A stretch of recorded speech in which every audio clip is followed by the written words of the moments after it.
আসসালামু আলাইকুম ওয়া রাহমাতুল্লাহি ওয়া বারাকাতুহু।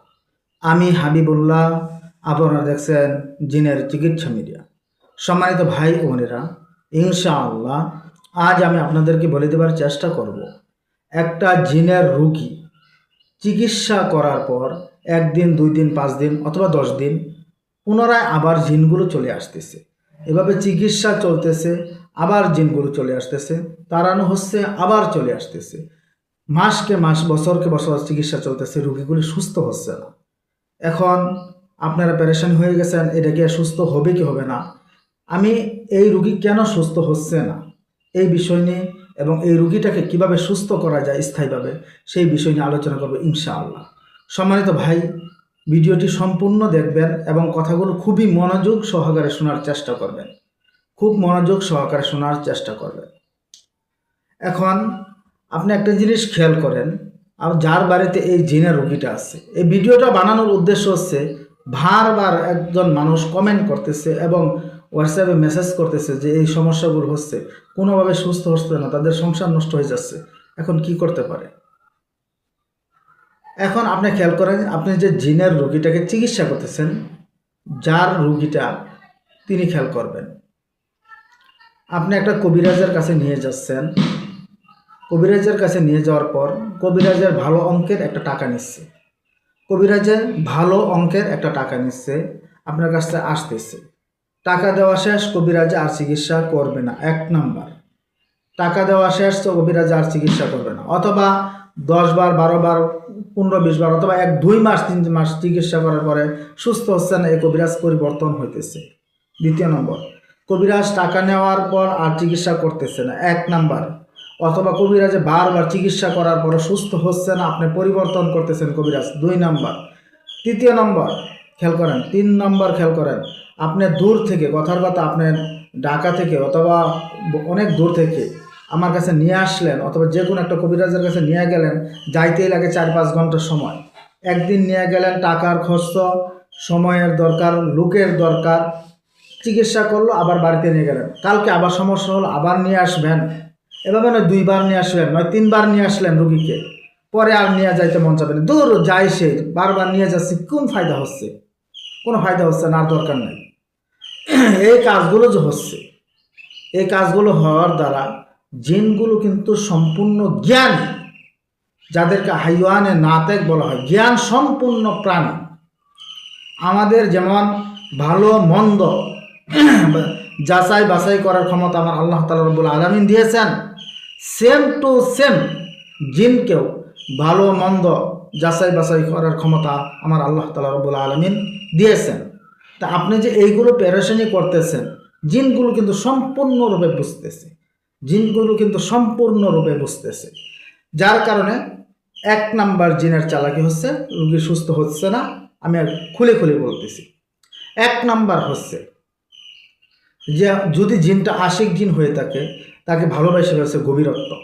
আপনি ঢাকা থেকে অথবা অনেক দূর থেকে ময়মনসিংহ আমার কাছে নিয়ে আসলেন, 1 দিন সময় লাগলো, টাকা গেল, জিনগুলো জানতেছে যেতই আমাকে মার দেখ, এই হুজুরটা হয়তোবা সকাল থেকে বিকাল পর্যন্ত মার দিবে, তারপরে চলে যাবে, আমার কাছে পরের দিন নিয়ে আসবে না, কারণ আবার টাকা যাচ্ছে, আবার সময় যাচ্ছে।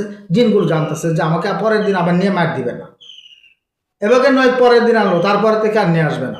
অথবা একটা কবিরাজকে যদি আমি, জিনগুলো, জিনের চিন্তা ভাবনা, একটা কবিরাজকে যদি আমি বারবার ঘাবড়িয়ে দিতে পারি আমার কলা কৌশলের মাধ্যমে, ওই কবিরাজ কিন্তু চিকিৎসা করার পরে আমাকে দেখে হয় বলবে যে রুগী ভালো হবে না, অথবা কবিরাজ ধৈর্যহারা হয়ে যাবে, অথবা আপনার রুগীর পরিবারের চিন্তাধারা না যে আমি বারবার ওই কবিরাজের কাছে যাচ্ছি, কোনো পরিবর্তন হচ্ছে না, টাকা যাচ্ছে, আর ওর দরকার নাই, ওর কবিরাজ অন্য একটা কবিরাজ ধরে, যার কারণে এই রোগীগুলো সুস্থ হচ্ছে না।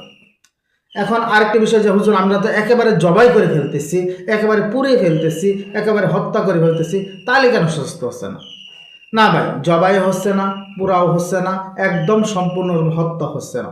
এগুলো আমাদের একটা চাইল্ড, একটা ক্যাপাসিটি আপনাদেরকে ধোঁকা দেওয়ার জন্য। জবাই করতেছি, এগুলো জবাই হচ্ছে না, পুড়ে ফেলতেছি, পুরা হচ্ছে না। এখন বলবেন যে হ্যাঁ হুজুর এগুলো হচ্ছে না, তাহলে আমরা তো চোখে দেখতেছি, নিজের চোখে দেখতেছি। ভাই একটা জিন একটা কুকুরের সুরত ধরতে পারে, আমি বারবার বলার চেষ্টা করি, সাপের সুরত ধরতে পারে, মানুষের সুরত ধরতে পারে, যে কোনো আকৃতি একটা জিন ধরতে পারে। তাই ওই জিনটা কেন ওই রুগীর চোখের সামনে জবাইয়ের আকৃতি ধরতে পারবে না? জবাইয়ের আকৃতি ধরতে পারবে, পুরার আকৃতি ধরতে পারে। ওইগুলো আকৃতি ধরতেছে, কলা কৌশল করতেছে, যার কারণে আপনি ভাবতেছেন জবাই হচ্ছে, পুড়ে ফেলতেছে, দলে দলে বন্দি হচ্ছে। এই সবই ভুয়া। আমার দ্বারা আমি বলতেছি, আমি যেহেতু এগুলো করে থাকি, সবই ভুয়া, সবই ভুয়া। অন্য কবিরাজের নামে বলতে গেলে আজকে আমার বিরুদ্ধে ভিডিও সৃষ্টি হবে এবং বিভিন্ন রকমের ফেতনা সৃষ্টি হবে যে এটা এটা এটা এটা। আমারটা আমি নিজেই বলতেছি, আমি আপনার রোগীর চোখের সামনে দেখাচ্ছি যে এটা পুড়ে ফেললাম, ওইটাও ওই জিনটা ওই পুরার আকৃতি ধরছে, পুড়ে নাই, বাস্তবে জবাই করে ফেললাম, জবাইয়ের ওই জিনটা আকৃতি ধরছে, রুগীর সামনে জবাই হয় নাই। এই সবই ভুয়া। তাহলে আপনার করণীয় কি? আপনার এই রুগীটাকে সুস্থ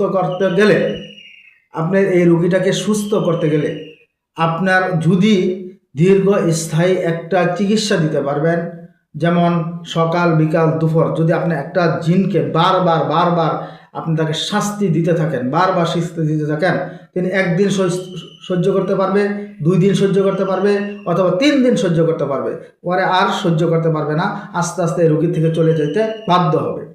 এখন এরকম এক ঘাড়রা জিনের পাশে পড়ছেন, এমন একটা কঠিন জিনের পাশে পড়ছেন, হ্যাঁ যাইতেই চাচ্ছে না, তাহলে তাকে হত্যা করতে হবে। এখন তাকে হত্যা করবেন কেমনে? জবাই করে পুড়ে ফেলে?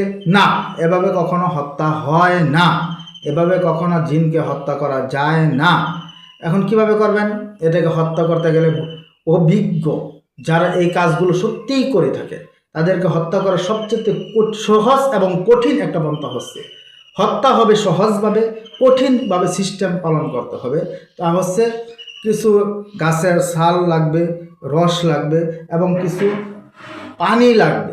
ওই পানিগুলোর ভিতরে রোগীকে গলা পর্যন্ত শোয়ে কিছু কোরআনের আয়াত বারবার তার উপরে তেলাওয়াত করলে আল্লাহ তাআলা রব্বুল আলামিন চাইলে ওই জিনটা এত দুর্বল হবে, এক সময় শেষ হয়ে যাবে। এটা হচ্ছে একটা স্থায়ী, কিন্তু এটা করতে গেলে অনেক সময়ের দরকার আছে।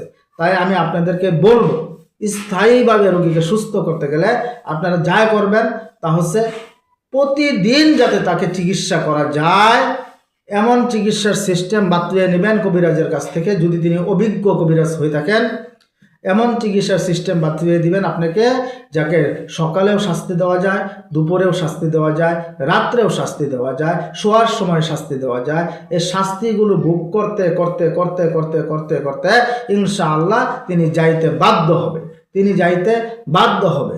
কারণ আপনি যদি কবিরাজের মাধ্যমে এগুলো করে থাকেন, তাহলে আপনার দ্বারা কি হবে?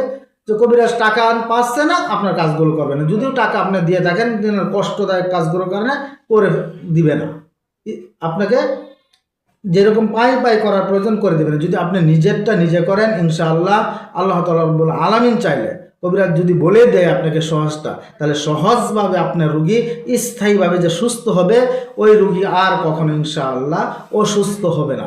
এছাড়া যেতুই আপনি চিকিৎসা করেন, জবাই করেন, বন্দি করেন, পুড়ে ফেলেন, বিভিন্ন রকমের কলা কৌশল, বিভিন্ন রকমের কেরামতি দেখান, আপনার রুগী সুস্থ হবে না। সুস্থ করার পন্থা একটা ইনশাআল্লাহ, তা হচ্ছে স্থায়ীভাবে তাকে চিকিৎসা দেওয়া নিজের বাড়িতে বসে। যে সম্মানিত ভাই, আজকের ভিডিওটা এই পর্যন্ত। তারপরও আমি আরও ভালোভাবে ভিডিওটাকে আমি খুলে বলার চেষ্টা করব, সিস্টেমটাকে আরও গুছিয়ে বলার চেষ্টা করব ইনশাআল্লাহ পরবর্তীতে। সকলের কাছে আমি দোয়া চাই, আপনারাও সকলে আমার জন্য দোয়া করবেন। আসসালামু আলাইকুম ওয়া রাহমাতুল্লাহি ওয়া বারাকাতুহু।